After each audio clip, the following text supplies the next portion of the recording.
Hi guys, we are back to Panzer Corps 2, but this time we are not going to play any scenario in campaign. We are going to talk about the Panzer Corps. I was asked on the YouTube that I should make a 10 tip video, which is, I would say, something like that. But in this one, I want to in depth to explain the combat mechanics in Panzer Corps 2, which are more complex than in Panzer Corps 1. There are similarities, of course, but there is much more to it, and I'm going to show you in detail in this video, and also what's important, how to play this game, what's important, especially when you play on the highest level on Generalissimus, where enemy has plus 20% accuracy bonus from the start. And to play like that, on that level, you really need to know the game mechanics quite well. So without further ado, let's get started into this. Okay, in this video we are not going to talk about strengths and weaknesses, like trophies of war, flexible command, infantry general, panzer general, or slow modernization, retrograde, things like that, okay? And we are also not going to talk about the heroes and their effect on the game. This is my gameplay without heroes, so it's perfect for this. So let's first talk about spotting. Spotting, every unit in the Panzer Corps has a spotting. Now we can see that usual infantry, they have a spotting of 2. You can find these characteristics over here, okay? So you can see 2 hexes around. Tanks, again, they also have 2. Recons, they all have 3. I think over here, all right, I have a cavalry. That's the exception. That's the only infantry that has spotting of 3, which is making cavalry really interesting. But the cavalry doesn't have phase movement, which Recons has. So Recon can move in phases in single turn, while cavalry, if we move, we can't. All right, but we'll more about Recons when we talk about them. So every unit has a spotting, and of course, we have ground units and the air units. Spotting also is affected by the weather. So we have recon planes. They are in the tactical bomber category, and they can spot 4. So if we move, for example, this recon plane over here, like this, right? Now it's cloudy weather, so the spotting is halved. We can see that the spotting over here is 2, but still, with these 2 recon planes, we can pretty much scout everything around here. So we can tell, from where the main attack is coming. Main attack is coming from this side, okay?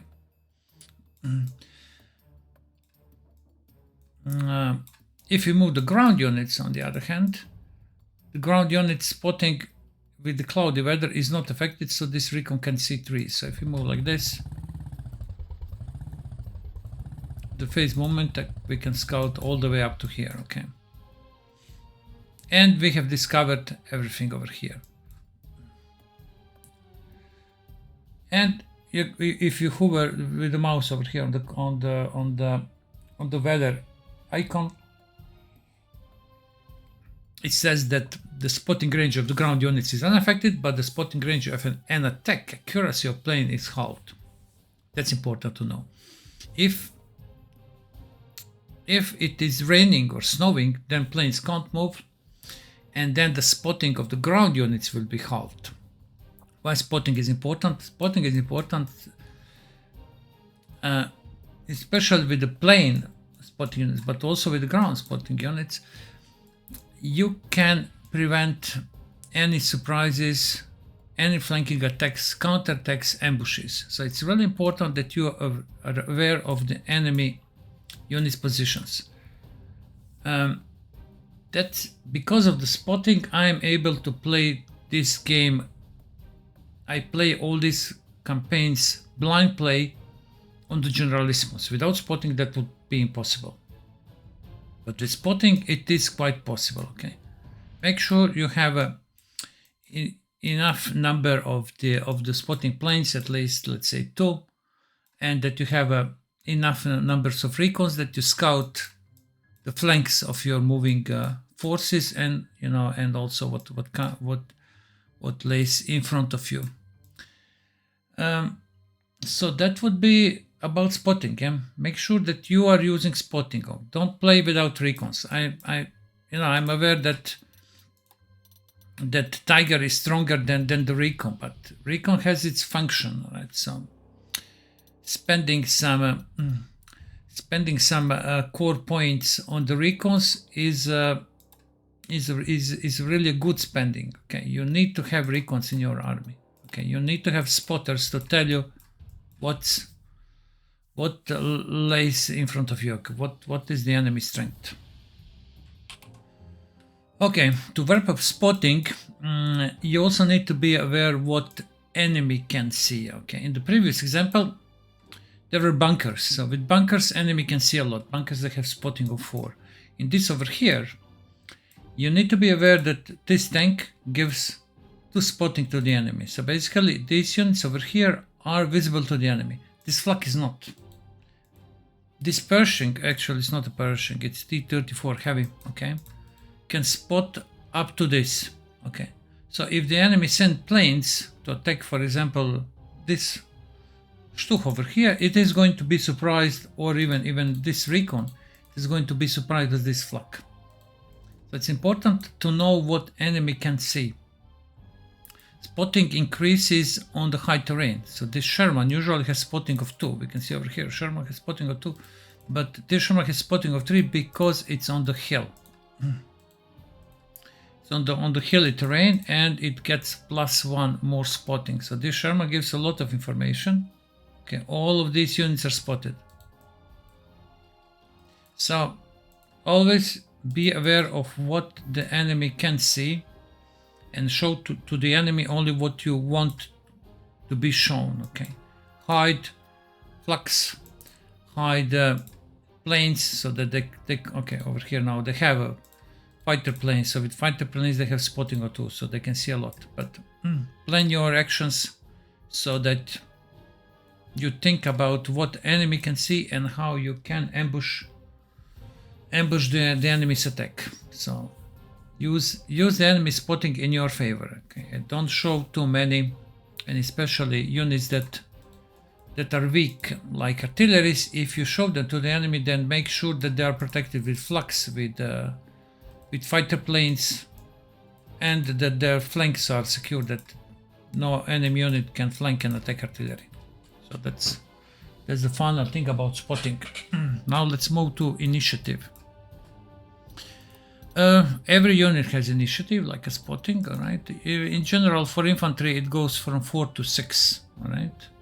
Tanks have a greater initiative. Fallschirmjägers, they have 6, they're the best when it comes to the initiative. Pioneers, they have 4.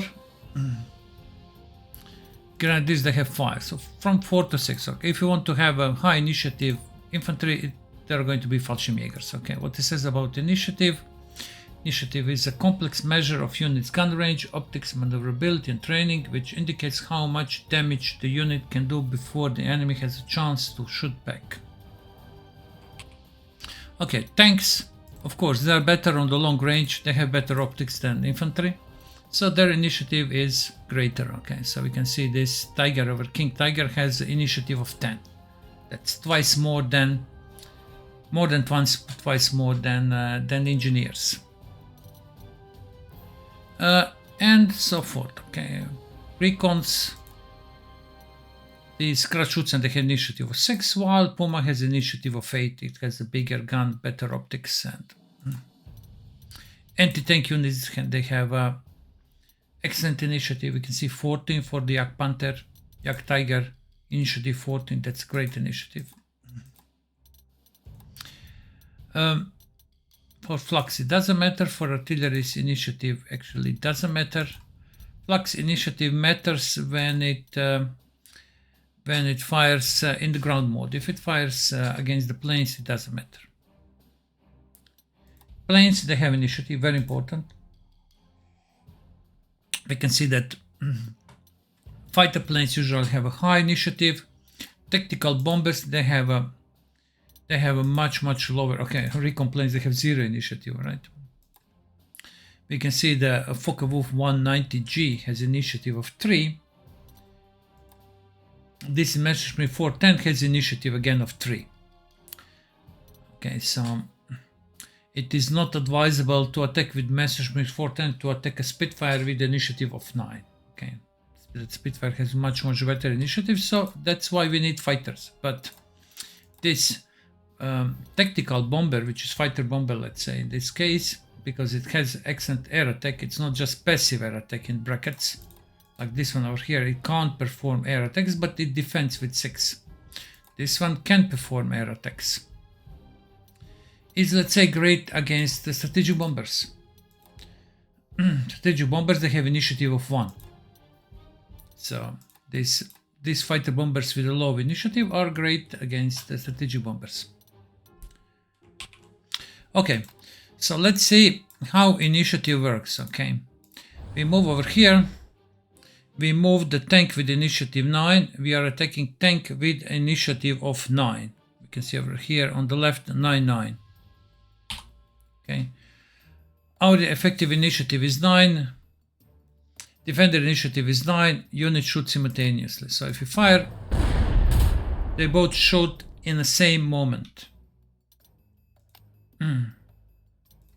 Okay, now let's move a tank with 8 initiative. All right, so 20% of damage will be applied before attacker can shoot back. So we are going to receive 20% of damage because the defending unit has higher initiative. So this one fired a little bit first, and we suffered a lot more damage. Also, you need to be aware of some special rules. Like, for example, I move anti-tank unit, and with all these turretless anti-tank units, you receive a penalty. If you move, you receive a penalty of -10 initiative. So instead of 13, we have now 3 initiative. All right. So now we have -6 initiative in this attack. So this Sherman is going to apply 100% of damage before we can even shoot back. Okay, this is elephant. So results are, let's say, not so bad. If we attack with this one, we didn't score any hit, okay, and we suffer the damage. So initiative is really important, okay. If you have higher initiative, then you have better score, okay. So we go, like, say, over here with our Panther again, so it's 0, okay.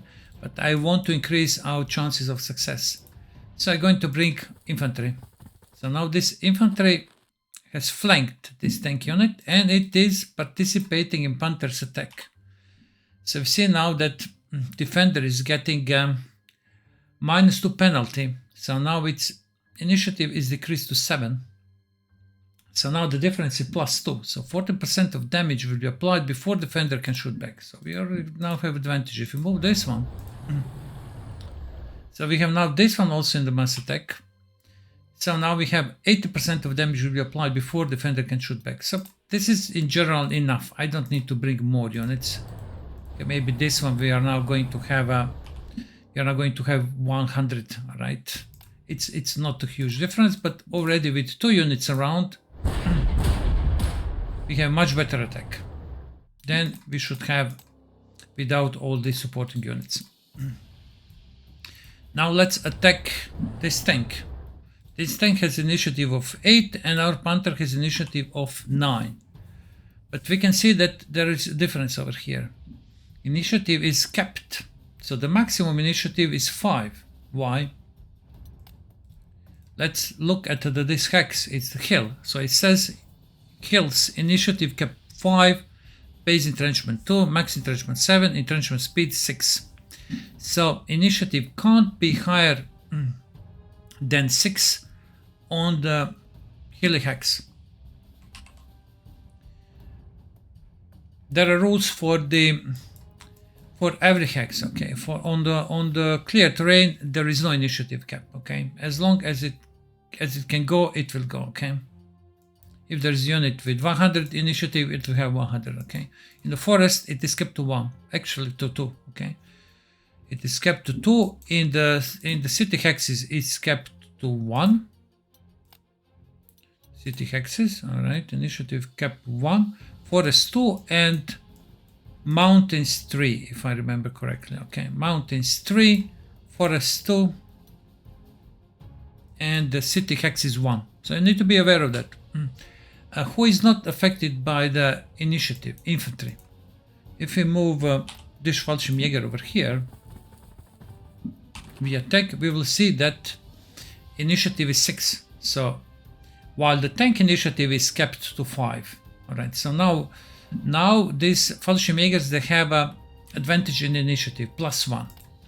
If this tank would attack Fallschirmjägers on the clear terrain, it would have an initiative advantage of 8 - 6 +2, and it would inflict heavy damage on the infantry. So how initiative? Okay, why the infantry ignores these terrain initiatives? Because they are close combat experts. So all the infantry, they have this close combat, right? And that's why they are not kept in the close terrain hexes. And forests, cities, hills, mountains, they all count as close terrain hexes. So in general, the rule is that you keep your units, your infantry units, you keep them as much as possible in close terrain. If they're in the open terrain, you give them support with artillery, with anti-tank units, okay? You never leave them alone. You don't advance with them frontally, you use tanks frontally, okay? And then you use infantry when it's appropriate, okay? But don't move your infantry in the open terrain to meet the enemy tanks, okay? You are going to be punished for that. There is also one more exception that you need to be aware of. It's the weather, okay? If it's raining or snowing, then initiative is kept to 1. Okay, so your tanks are going to have much less advantage, which is logical. It's a bad weather. Tanks can't attack from far away. They need to come close to fight the infantry. So infantry performs much better in the bad weather than tanks. Tanks, they have several penalties in the bad weather, so you need to be aware of that. That would be about the initiative. Okay, so that rule you need to be aware of. I think even I don't know everything about this game. Okay, I know a lot, but I don't know everything. Okay. To clear that, I think this anti-tank applies. I mean, I think it's for sure. Okay, it applies to turretless anti-tanks. So if I go like this, okay, with this one is the same. Okay, anti-attack. Unfortunately, Germans, they don't have anti-tank units like Americans with the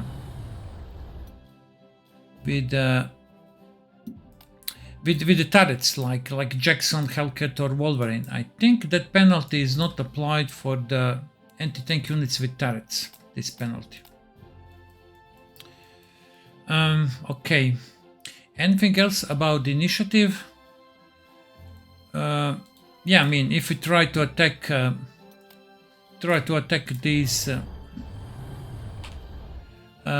engineers, our initiative is now kept to 1. So our initiative is 1.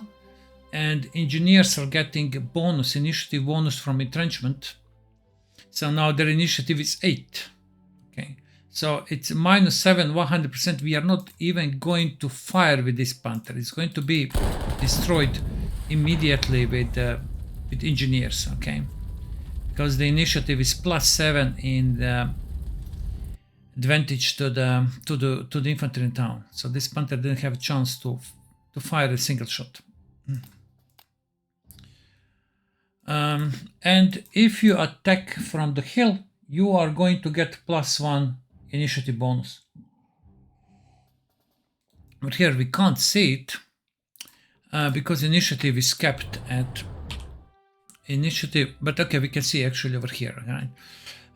Base initiative is 9, and if this tank would be on this hex over here, not on a hill, we would get +1, so we would have initiative of 10. So going to higher ground, actually, let me correct myself. If you attack from close terrain, so moving your tank or infantry into city hex or into forest or into hills, and then attacking from close terrain, you will get +1 initiative.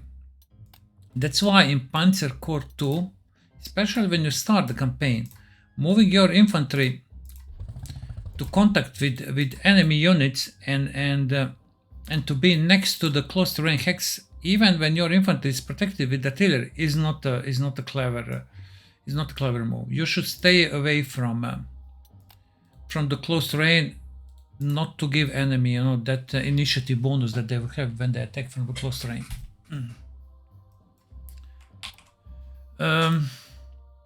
Anything else about initiative? I think that's pretty much it. There is one more thing. It's the planes. They lose initiative as they move. So let's see over here the combat resolution. If I go, let's say, just over here and I try to attack, all right, my initiative is not, I didn't lose any initiative. Let's see over here.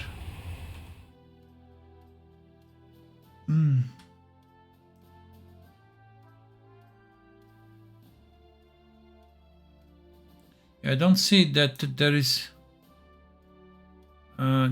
any effect on the initiative, but let's move from this airfield, which is further away. Let's say from this one. Okay, let's try to attack this fighter.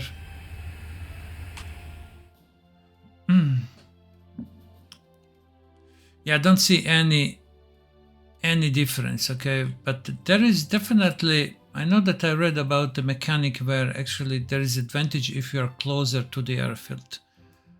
But over here I can't see any penalties with initiative. Okay, we have initiative of 10 and that's it. And we moved from all the way over there. So I don't see any difference.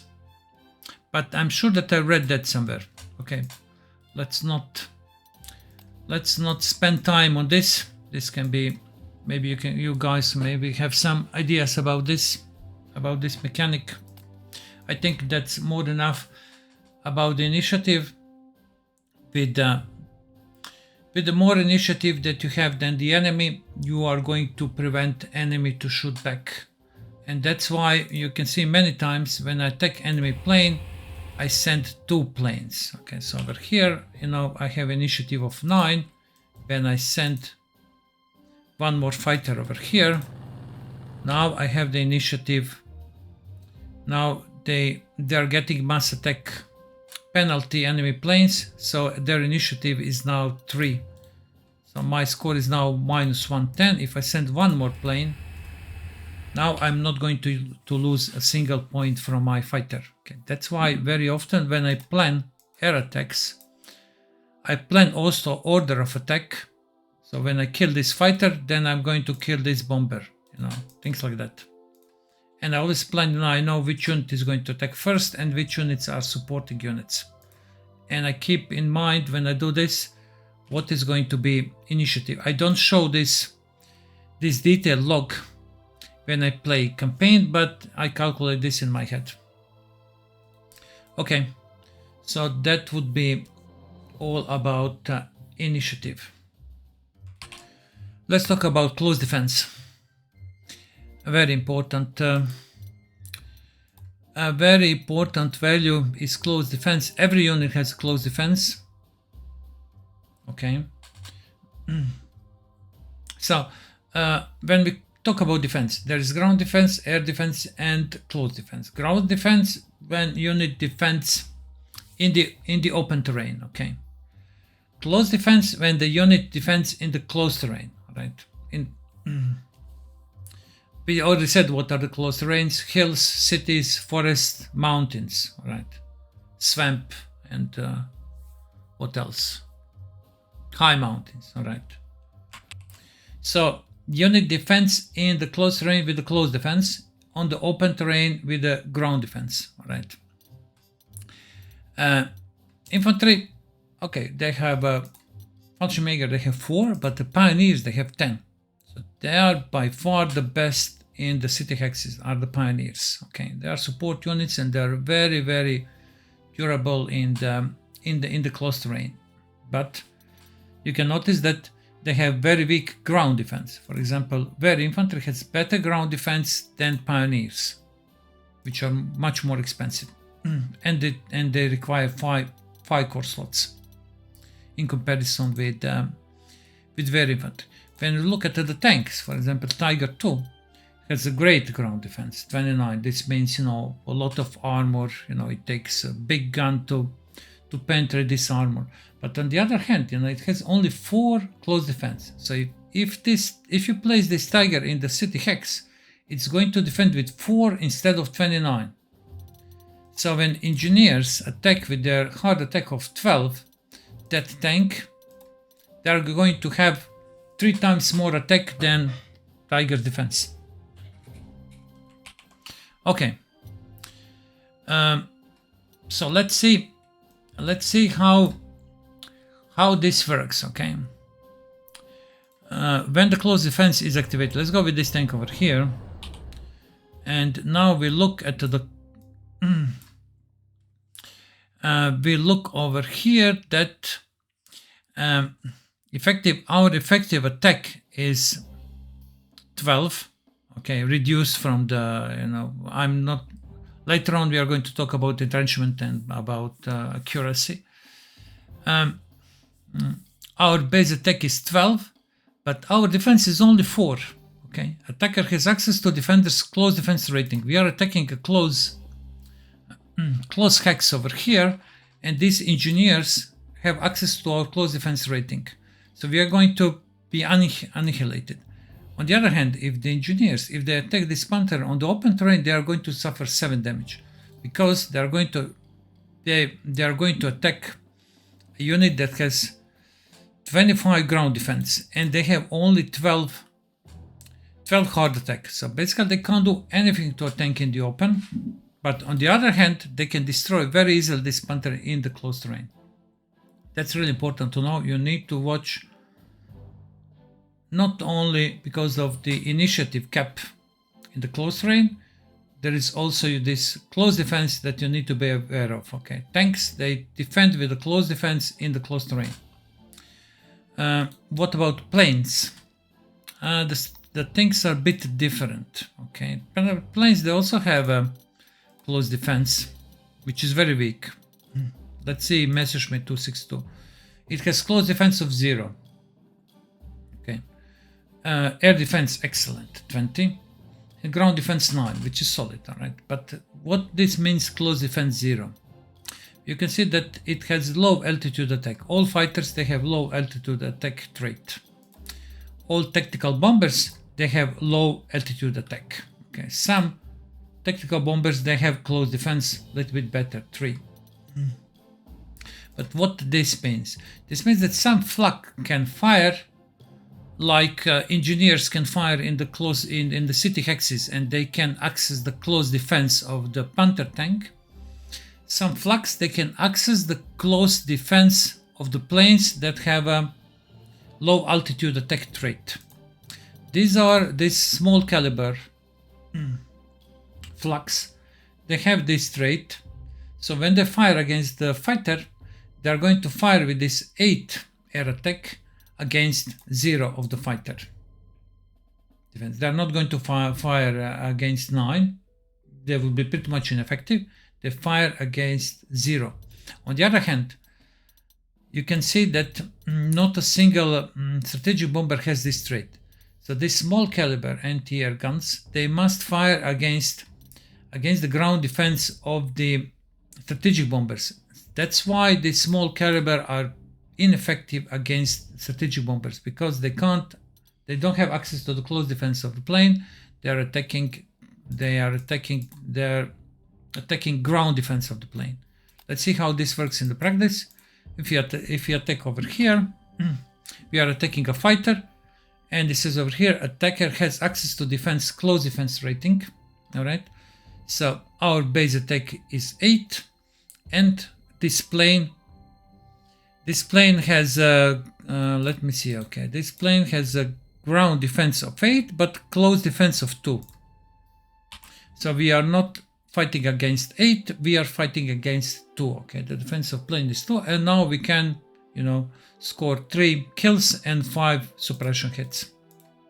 On the other hand, when we fire against this bomber, we have attack of 8. We fire against the ground defense of the plane, so we are not going to score any hits or any suppression. So when you play campaign, you need to have or fighters to deal with strategic bombers, or you need to have a combination of small flux, which are the best against the fighter planes, and you have a large caliber flux, which with their high air attack values, they can effectively suppress and damage enemy strategic bombers. Okay, let's briefly mention recons once more, just to show you how recons are good, not only because of the spotting they give you, but they give you also some additional benefits that were not available in the Panzer Corps 1, for example. Okay, so when I attack with artillery over here, we can see that I'm getting plus 47% accuracy bonus for our artillery when attacking. If I move this recons away, you'll see that now my accuracy dropped to 88. I mean, not a big deal over here because I have 5-star artillery, which is excellent. But when you start to play this game, you have artillery without any experience, you're going to have accuracy is going to be terrible, okay? Maybe 50%, maybe even less. So having recons to increase your accuracy, especially in the start of the game, it's huge. Okay, so I don't believe it's possible to play on Generalissimus if you don't utilize your recons properly. So you need to have at least, I don't know, 2, 3, 4. I think I start every campaign I start with 4 recons, and they make all your other units, they make them much more effective. The second benefit of the recons, every time when you attack and the recons are supporting the attack, they get some experience. So actually they get experience quite fast. And I use these units. This was not possible in Panzer Corps 1, but in Panzer Corps 2 you can upgrade this one. You can change to anti-tank or even to tank. When you change to anti-tank or tank to different class, you are going to lose 1 star in that process. But if you have a recon, 5-star recon, you upgrade to a tank, you have 4-star tank, great, okay? You have very, very experienced units, and it came from recon. So I always, even in this campaign, you see I have 3 recons in reserve 5 stars, just in case if I need maybe a tank or anti-tank, so that I don't need to start a fresh new, that I can upgrade and have 1 experience. Probably this one over here comes from a recon. Could be, I don't know, maybe not. Okay, it started as artillery. Artillery is also good with getting experience. So that would be with the recons. Okay, don't forget to use your recons. They are very, very, very. I would not say very, extremely useful when you play on higher levels. You must use recons. I don't know how else it's possible to play on Generalissimus without recons. It's impossible. Let's talk about support. Let's talk about support. So what kind of support units we have in this game? We have artilleries, we have anti-air units, we have fighters, and there are anti-tank units. All these units, in some way, they support other units, right? So if this tank attacks, this stuck in anti-tank mode is going to protect this Krautschützen. Okay, if you move elephant, we can see how this now elephant, of course, has a better has a better attack values. This now Sherman is not going to attack our Krautschützen because it's going to suffer 7 points of damage and it's going to inflict only 1. So this anti-tank unit is giving great support to our infantry. You can also support with artillery, yeah? But artillery, you can see, is much less effective on it. So in the late stages of war, I suggest to protect most of your infantry and tanks to protect with anti-tank units, artilleries. Even this artillery has skill support. It can't protect this infantry effectively. I mean, it is better. 0.4 versus 1.3, alright, but okay, we can't see what's going to be combat log if this tank attacks, the predictions, okay. We could see combat log later on. If we would end this turn, then it's possible with pressing L to check the combat log. Okay, there is one important exception that you should know. Anti-tank unit does not protect anti-tank unit. So I do something like this. You can see that this elephant is not protecting anti-tank unit. This was done intentionally to prevent stacking of anti-tank units. Then anti-tank units would be so powerful, it would be really difficult to play against that. So developers intentionally have chosen to remove that kind of support. Additional thing is, anti-tank units, they don't get any support at all. So if you place artillery to support your anti-tank unit, no, artillery is not going to support anti-tank unit. It's important to know, if you switch your flak like this and you think that your artillery is going to protect against infantry attack, no, it's not. It's not going to do. Let's show over here. You see that artillery is not even trying to protect. But if this flak would be in the anti-air mode, then it gets protection from the artillery and from the anti-tank gun. Okay, so bottom line, anti-tank units don't get protection from any ground support unit. But if I move artillery over here, then artillery is protected by anti-tank gun. Okay, that's important rule or exception, whatever you want to call it. Okay, I mean, you need to know that while anti-tank units, they protect against, you can see over here the icon, against the hard target types, which means if infantry attacks, then anti-tank unit is not going to bother with defense. So if I move okay, let's destroy this tank, it's on the way. If I move a Panther over here, I move anti-tank over here. If infantry attacks, we see that anti-tank is not bothering to protect, because this anti-tank has anti-tank support. If this tank attacks, then this anti-tank unit is going to protect the tank. Same applies with artilleries. These 15 centimeters, they protect against hard targets, and they also have artillery support. That's how it's called. You can see this icon, and they protect against the infantry. So if I move this artillery over here,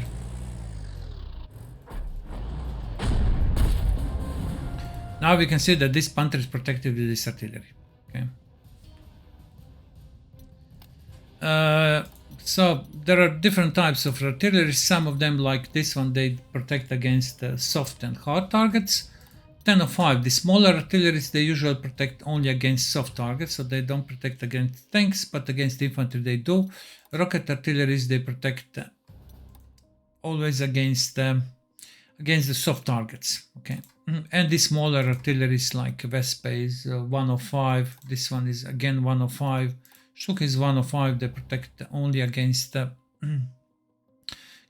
soft infantry attacks. They don't protect against hard attacks. While these heavy artilleries like 17 or 21 centimeter, they protect only against hard attacks. So basically this one is the best all-rounder, the 15 centimeter. It protects against both both, so I prefer them a lot. But yeah, they cost also 4 core slots, which is not small. So in the start of the campaign, you can use this one, so you're not going to lose too much. If you need more core slots, it is going to help you that this artillery requires only 3 core slots.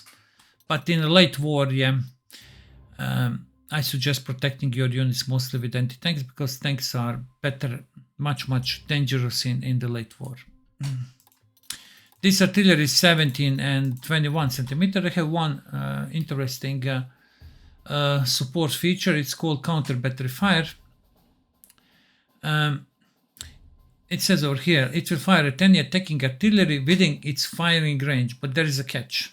Okay, if that artillery is spotted, if the enemy artillery is not spotted, it is not going to fire back.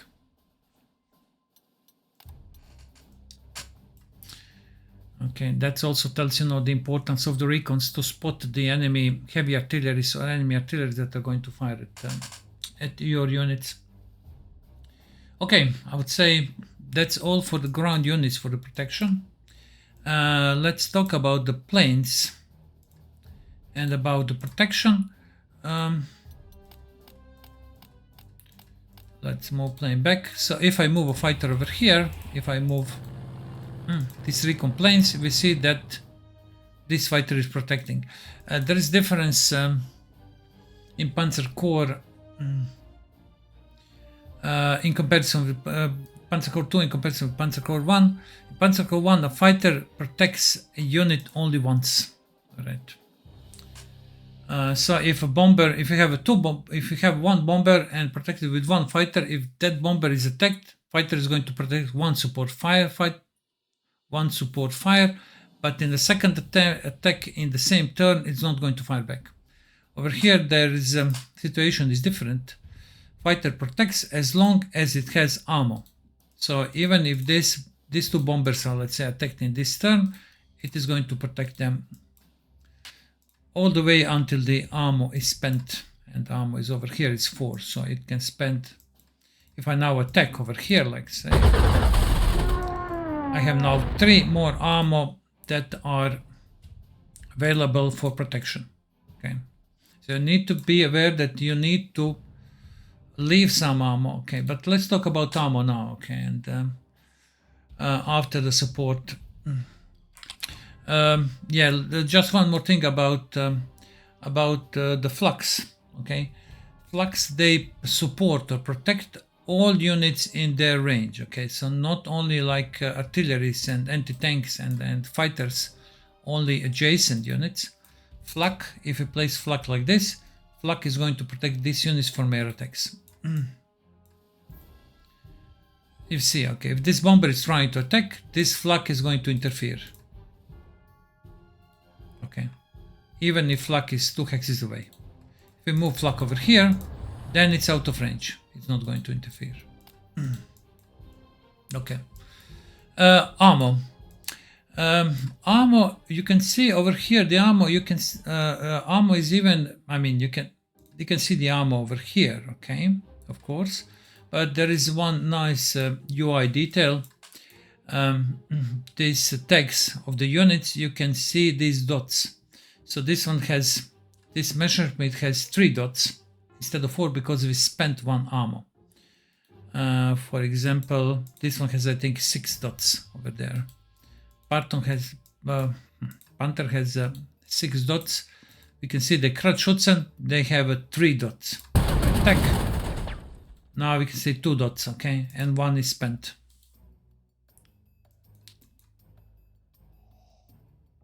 So how ammo works in Panzer Corps 2? Completely opposite to Panzer Corps 1. You get ammo at the beginning of each turn. If you spend everything, you can't defend against the enemy attacks. You need to be careful about that, okay? Let's see over here. Yeah, okay. Ammo is also shown as dots on the plate under every unit. Ammo is replenished automatically at the beginning of each turn unless the unit is encircled. Okay, so we have a unit over here that is encircled,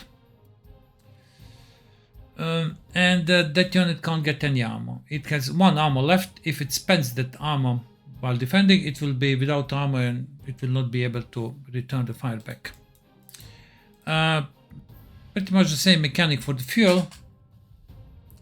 It is replenished of the beginning of the turn. You don't, if you are encircled, you don't get ammo, and if you don't have ammo and you need to retreat, you will have to surrender. Okay, I mean that unit will need to surrender. Okay, so I think that's pretty much about the ammo. Be careful about ammo, especially if you have a tank that has I don't know, a lot of heroes, and it can overrun multiple units in the single turn, which is which happens very often in Panzer Corps 2. Keep an eye on the ammo of the tank. If the weather is really bad, then it is advisable to leave one spare ammo, let's say 2 ammos. So if the enemy attacks and the weather is bad, it usually gets ambushed, so that you don't spend your last ammo on that ambush. So it's better to, let's say, if it's going to rain, to leave 2 ammo instead of 6. Many times I don't do this, but that would be a clever thing to do. Alright, that's about ammo and fuel. Damage. Let's talk just briefly about damage. Alright, why we can't, I mean, we already mentioned this with the close defense, with the ground defense. This tank over here has Panzer IV. Hard attack is 21. This tank ground defense is 32. That's simply too low. Okay, we can attack as much as we want, but this, it's never going to happen any damage. Simply the attack rating is too low. Compared with enemy's defense rating. Okay, even with the rapid fire, maybe okay, we are going to have more hits, but still these hits would not be able to penetrate this armor. Right. If we look with our Panther, now it's a little bit better. 27 versus 32. Of course, it's the best if we have higher attack value than enemy's defense value. Okay, then we can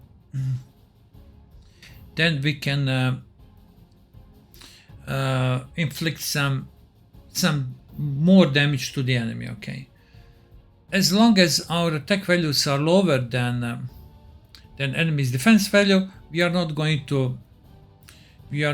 to score too many hits. We can see over here deflect, suppress, kill chances. So it's going to deflect 65%.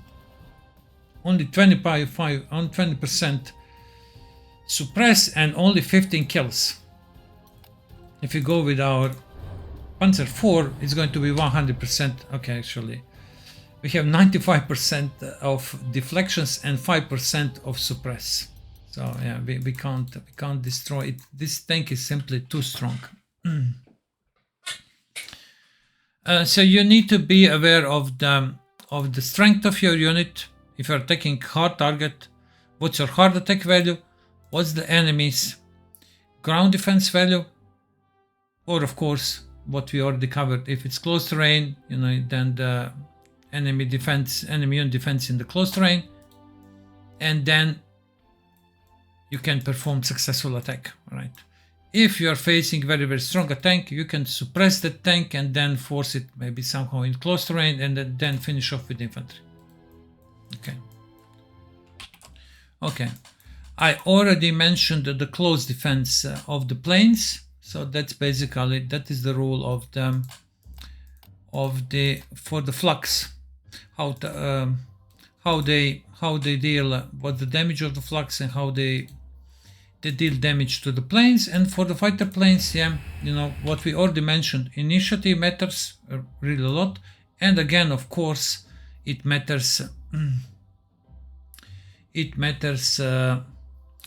the accuracy, accuracy bonus, if there is any, from the experience, and then attack rating and defense rating. If you have a better attack rating versus the defense rating, you are going to have more kill chances. Like over here with the Messerschmitt, we have 85 kill chances, 15% suppressed, and 0 deflects. So this measurement is much better than this fighter. Okay, when attacking this strategic bomber,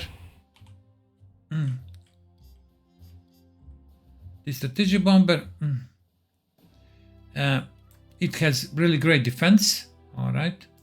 So now there's going to be a lot of deflects. Okay, okay. Now our attack rating is much lowered. Actually, this is sorry. This is statistics for the B32.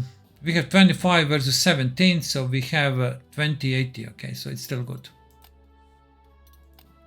But if we send something weaker like 12 air attack, all right. Do you have any bomber that is not protected? I mean, we can go over here. We can go over here and we have P51H. Has actually much better attack rating. All right. Our attack rating is 12. P51H attack rating is 17. And so Focke-Wulf strikes with 12 and this one defends with 15, so 55% of the shots are going to be deflected. So we are going to be pretty much ineffective because our attack is only 12, while this plane has 15 air defense.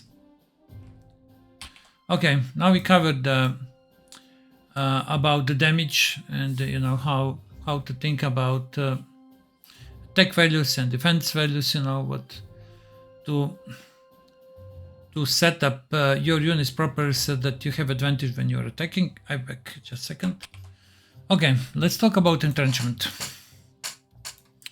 All right, when we click on the empty hex, we can see that base entrenchment is 0. This is the clear hex. Max entrenchment 5, entrenchment speed 3. When we are on the city hex, base entrenchment is 4, max entrenchment is 10, entrenchment speed is 10. On the forest, we have base entrenchment 3, max entrenchment 10, and entrenchment speed 10. Okay, so what this means? If you leave some unit and you don't move, it is going to entrench over the time. When you play Panzer Corps 2, and you start the scenario, as scenario is progressing, enemy units that are not moved, they are going to be more and more entrenched. So as you are coming to the end of the scenario, you are going to face more and more entrenched enemy. Okay, how entrenchment actually works, we can see over here. When we try to attack with this unit, we can see we already covered this with initiative, that defender has bonus initiative from entrenchment +4 because it's heavily entrenched. It has entrenchment 8 out of 10. Okay, so that's 4 above the base entrenchment. In town, the base entrenchment is 4, which means that that's the lowest level. Okay, unit always has at least 4 level of entrenchment in town. And then over here, okay, that's what the entrenchment does to the initiative, which is already a big penalty to the attacker. And now even over here, okay, we can now see that our accuracy is now heavily reduced because of the entrenchment. You know, that represents, you know, the situation where enemy is so well entrenched that you can't hit the enemy, you can't see the enemy. So our accuracy is only 17%. All right. So let's use this artillery. Assault guns are really good because they have over here, they have a trait entrenchment killer 4 times. Let's see, mostly regular artilleries, they can decrease 2 entrenchment levels per 1 shot. But assault guns, like this one over here, they reduce 4. So when I attack this, now this value of 8 is going to drop to 4. And we have also now suppressed 5 of them. Now when I attack, reduction from entrenchment is now much lower. Okay, so my accuracy is now 52. It was 17. It was 17 before we attacked. This does not count any suppression, okay? Or even the initiative is now defender bonus from initiative is not +4 anymore, it's +2. So reducing entrenchment before you attack is a must-have, okay? You must have enough artilleries to be able to reduce entrenchment and then to effectively attack. Otherwise, entrenchment that gives such a great bonus that, I mean, you even with the huge losses, you can't win a fight. Or you can use, heroes like ignore entrenchment or things like that. Of course, the entrenchment are the least effective in the clear terrain. That's logical. They are very effective in the forests, a little bit less effective on the hills, and they are the most effective in towns. Okay, so make sure that always that you have enough artilleries that can decrease the level of entrenchment. With every attack, you decrease the level of entrenchment. So if I attack with these guys over here, now entrenchment level is 7. Okay, so if I want to reduce to 4, I need 4 attacks. Or if I have this artillery, now immediately goes to 4. Okay, so this is much faster and much more convenient. Yeah, that would be about entrenchment. Yeah, be careful about entrenchment. Check out the entrenchment values of the enemy and try to reduce it as low as possible. For the cities, we said it's 4. You can't reduce it below 4. Don't even try. We can attack like this. It's now 4. If we attack again, it's not going to be 0 now. It's 4 again. Alright, so base entrenchment can't be removed. Okay, let's talk about engineers. Engineers, you can think about engineers as support units for the infantry, okay? When I attack with engineers over here, okay, this pack, it's not on the close terrain. This pack is on the clear terrain, but it has entrenchment, 4 out of 5, okay? So it's still entrenched. When we see the combat log, we see that still, despite I'm attacking with engineers, defender is still getting a defense bonus to initiative from the entrenchment, +2, okay? But over here over here, okay, we can't see any accuracy penalty for the engineers, okay? We can't see nothing for the engineers. If I move these engineers away and attack with rangers over here, okay, we can see that reduction from enemy entrenchment. They have one time, so actually the accuracy is halved. It's not 100 anymore, it's only 50 because this unit is entrenched. So to repeat it once more, okay, even engineers can't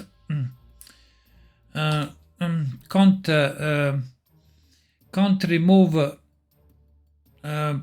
defender's initiative bonus from entrenchment. That is still applied, but to engineers accuracy bonus is not affected, okay, at all with enemy's entrenchment.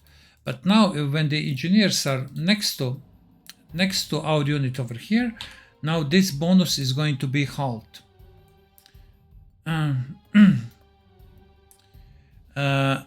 Okay, let's see over here. Engineers are supporting the attack. Entrenchment, actually, to be honest, I see the same reduction over here. I don't see any benefit, but there must be a benefit. It's the same in this case. It is the same in this case, and to be honest, I don't know why. I'm sure that engineers, they can affect this reduction, so the reduction should be lowered. But in this situation over here, I can't see it. Okay, but anyway, these, when we select the engineers, okay, let's see over here what it says. Ignores enemy entrenchment. Unit accuracy is not affected, that's the okay, by the enemy level. If there is an engineer next to both attacking friendly and its unit and target, the friendly unit also will ignore up to 4 points of the enemy entrenchment. So friendly unit is going to ignore up to 4 points of the enemy entrenchment. One interesting thing also to show about this attack, you can see that engineers are equipped with a hull truck. And okay, when we buy a unit with a hull truck or infantry with a hull truck, all right, I mean they cost 1 core slot. That's the case. But hull truck has a soft attack of 4 and hard attack of 1, while the trucks, I mean, they provide movement, yeah, but they don't provide any combat values. So they provide 4 attack for the engineers. So let's see, when we look this combat over here, we can see that the attack with 11, their soft attack is 11 over here, okay? But to that 11, hull truck adds +4, which is a lot. So now effective attack is 15. All right. So now 15 attacks against the what's the ground defense? Against 10 instead of 11. So while the hull trucks, they cost 1 core slot, they add a lot of firepower to the infantry. So you can consider to equip some of the infantries with the hull trucks, yeah. And yeah, engineers, okay, they provide support to your infantry units, so it's good to have 1 engineer, let's say, per 2 infantry units, so that infantry units get bonus from the engineer. And of course, you know what I already said, they have excellent close defense, so they are the best in close terrain. Plus, they can clear minefields with a single hit. Minesweeper, no matter how big minefield is, it can be 20, 30 engineers, they wipe out the minefield with a single attack. And they have bunker killer, and they also have, if you need entrenchment support, all adjacent friendly units entrenched at 2 times speed. Bunker killer is not only engineers straight over here for the US Rangers has it, and paratroopers. They have it as well. Okay, that would be about engineers. And again, I'm repeating about engineers. They are very expensive units, especially equipped with hull trucks. They have low ground defense, keep them safe somewhere in the rear and use them in the proper moment. And always protect them. Okay, don't leave them alone. Especially if somewhere in the clear terrain. Okay, unlike Panzer Corps 1, where it matters only the hex where the battle is occurring. So we are taking this hex over here, so only this clear hex matters. In the Panzer Corps 2, this is not the case. So we already saw that, okay, this is attacking the flak, so initiative is 99. When we attack over here, we see that when you attack from close range, we get initiative bonus. So when you plan your attacks, attack from close range if it's possible. Don't attack from river hexes. For example, over here we have the initiative bonus, but if you attack from the river hex, there should be a penalty. Okay, we are in vulnerable position. Okay, so enemy defense is now increased to 10. And our attack is actually decreased to enemy. So our attack is decreased by 4, and actually they're up. Sorry, okay. Let's okay. Do we have anything about the rivers? Come on, river, tell me. Okay, it's over here. All right. Unit standing in this hex is at severe disadvantage. Enemy unit will get +4 attack and +4 defense. Okay, so the enemy unit is going to get buffs. All right. So over here, when we read this, base defensive rating is 6, but now it's 10 because we attack from river, and base attack is 13, and now it's 17 for this unit. All right.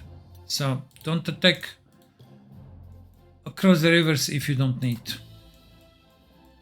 That's really important. Be aware from which hex you are attacking. The best is to attack from the close range, but avoid rivers. Okay, attack from rivers only if you must. And we said already, attacking from the upper ground, it also gives you benefit in the accuracy bonus. So yeah.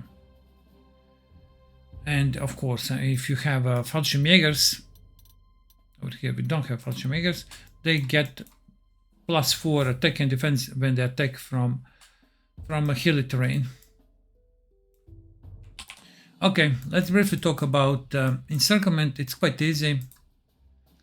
When you block, when you're in control of all the zone of controls of that unit, then the unit is encircled. Okay, over here, this unit is encircled because these two hexes are next to our units in our zone of control, and everything around is in our zone of control. So this unit is now encircled. Okay, you can use rivers, especially major rivers, to block enemy units and to block supply. The map edge is counted as supply, so basically you need to cut off the access to everything from the map edge, which is very difficult. But in some scenarios, thick forest and the major rivers, they block the supply, so you can use that in your favor, right? When the unit is encircled, it gets severe penalties. Okay, over here we can see so encircled units cannot be replaced, upgraded, or disbanded, do not get fuel or armor resupplied, do not reset their suppression at the beginning of the turn, and get 4 extra suppression every turn, get progressive initiative and accuracy penalties. Current initiative penalty is -2, current accuracy penalty is -10. So if you're facing some very, very strong unit and you can't destroy it, encircle it. Okay, encircle it and then wait until it's fully suppressed, and then you are going to have probably some unit that could be able to deal with that unit. All right, so that would be short with the Encirclement. All right, nothing more to be said about that. I mentioned suppression. Why suppression matters? When we talk about the initiative, we said defender cannot retaliate. Initiative calculation skipped because all the points of these tanks are suppressed. This tank over here has 3 suppressed and 7 unsuppressed. So when we fight over here, this tank fights with unsuppressed strength, with 7, not with 10. So if we suppress this tank more, and we can suppress with artillery, of course, we go, all right, we move like this. So now it's 5. Now this tank's defense only with 3 points. Okay, so reducing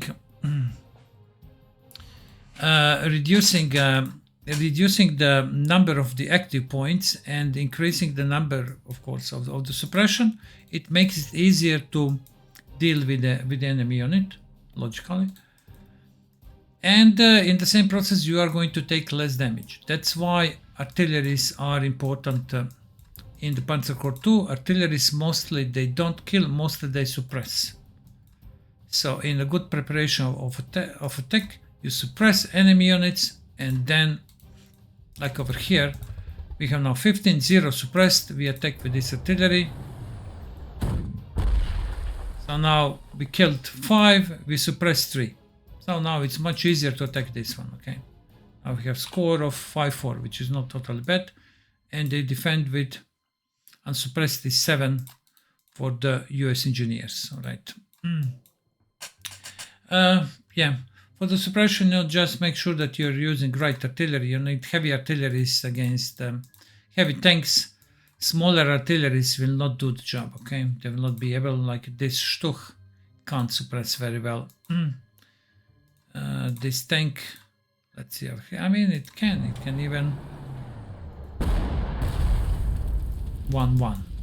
I'm wondering if I would attack with heavy artillery, probably result would be better. Okay, but you got a point, okay? Artilleries, they have hard attack, and of course artilleries with the better hard attack are better against heaviest tanks. Like for example, this one, 21 centimeter, is excellent to suppressing the best tanks, right? And even destroying some points of these tanks. While if you have 10.5 centimeter, you know, it's not that great, but it can still do some job. Like Stuch over here, you know, what we see that it managed to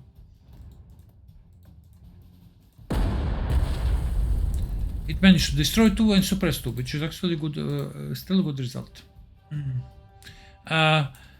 What about else? If some unit is heavily suppressed, that suppression doesn't go away after the turn, unlike in Panzer Corps 1, when suppression is even cleared after the attack, even in the same turn.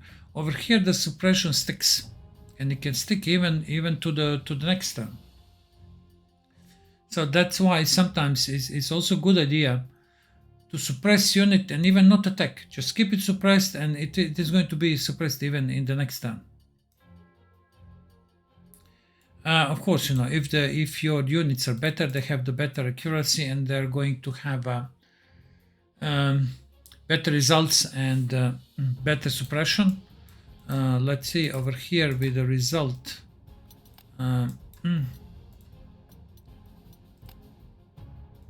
Go like this. Okay, so we are going to have all the deflection. This tank is simply too strong with its. This one has a ground defense of 18, but this tank has ground defense of 26. So for this artillery and its hard attack of 14, this is simply too strong. So this artillery even can't suppress anything of this tank. No result, okay? That's why this one of our artilleries are better against the infantry and not so great against the best light tanks, yeah. But in comparison, of course, when we see 21, that's 21 hard attack strength, it can do the damage to the tank that has 26 ground defense.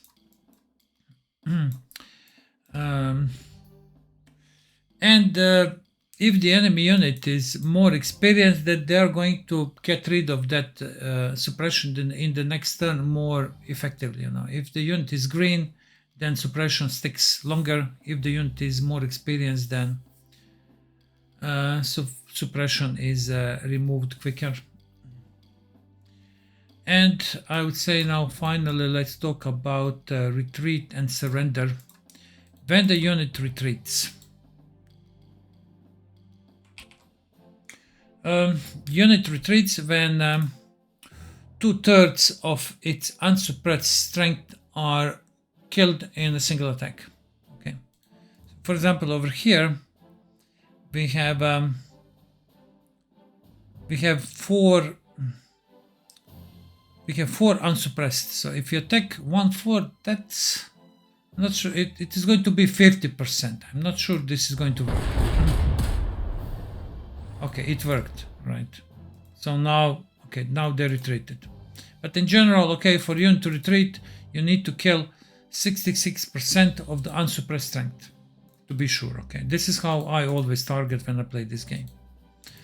This tank has a maximum suppression, so with every damage it is going to retreat and it's going to surrender. If you don't cause any damage, nothing is going to happen. So now where the tank is going to retreat?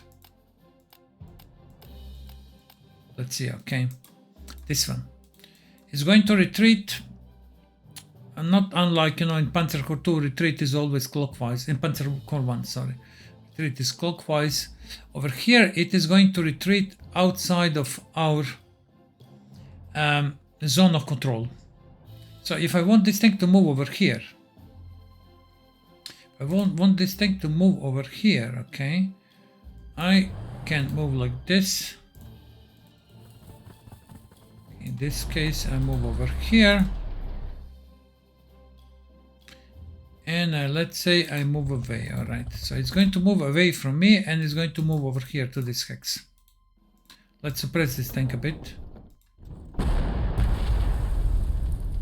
Let's suppress a bit more.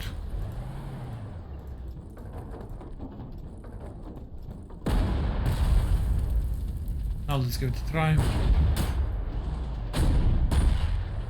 So it's going to retreat over here. Okay, so it is always, you know, this hex is next to my unit, this hex is next to my unit. So it always targets the hex that is not in contact with enemy units.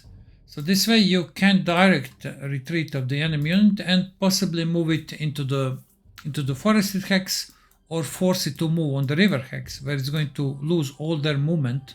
If it loses all their movement, next attack is going to force this unit to surrender. So far this unit has a movement, but if it's going to spend all its 4 movements, then it will have to surrender. If it enters the forest, again it is going to spend all its movement, and with following attack the unit will surrender.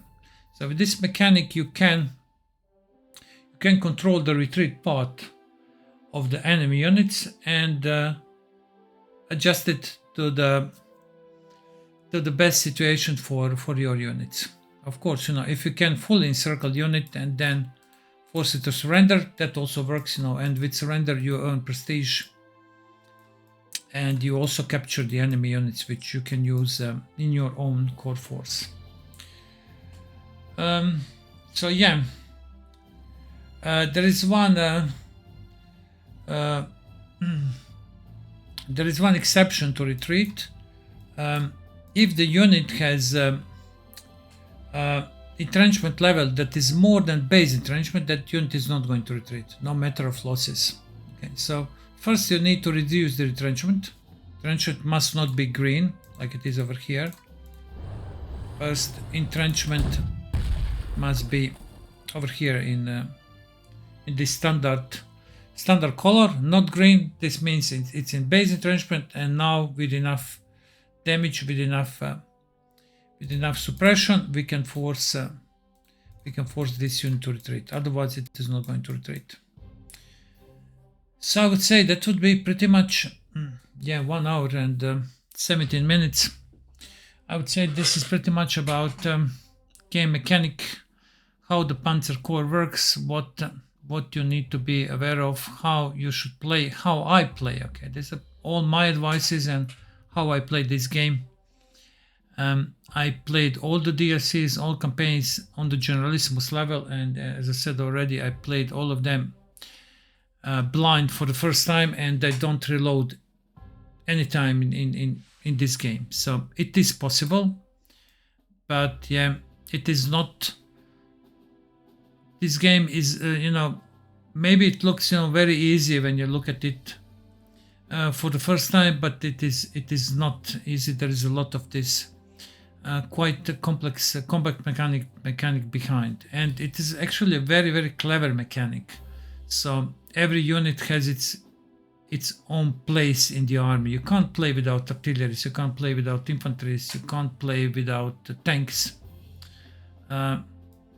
You need to have a properly balanced army to play this game properly and correctly. In some of campaigns lately, I played this elite Ghost Division, and it was First Guards. I played without my own aviation, but then I used the anti-air veteran as compensation, and I used the auxiliary force to buy auxiliary planes. But there always must be a balance for force. Even if I didn't have my own planes, I had auxiliary planes and very strong anti-air. But for the best gameplay, you need to have a good combination of recons, artilleries, anti-tank units, infantry, tanks, anti-air units, planes, bombers. You need to have everything, not excess of something, but the good and healthy combo, and then when your force is properly optimized, you will have the best results. Okay, so that's all. Thank you very much for watching, and I hope after this video you are going to be a better player and you will not have a problem to beat any campaign on the Generalissimus in Panzer Corps 2. Thank you and see ya. Bye bye.